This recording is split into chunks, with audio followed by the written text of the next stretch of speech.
Mama kok meneng ae sih? Pedaku iku ate dhewe bojoku malah Mas meneng ae. Masalah cek batu teh kon iku sepeda diselang diluk masmu ae lho. Kok ngeroweng? Bojomu ya ngongkon roweng nang aku. Lah aku sih Mama.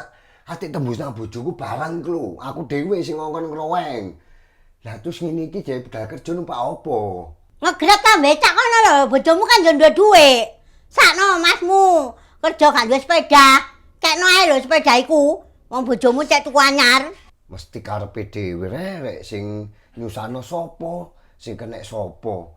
Ya wis lah, lek kon gak peduli karo kene, aku tak minggat ae. Tak ditulek karo Tindo Soge. Ngawur ae ojo. Malah minggat aku sing repot engko. Wis ojo, Mak. Semending ngene ae.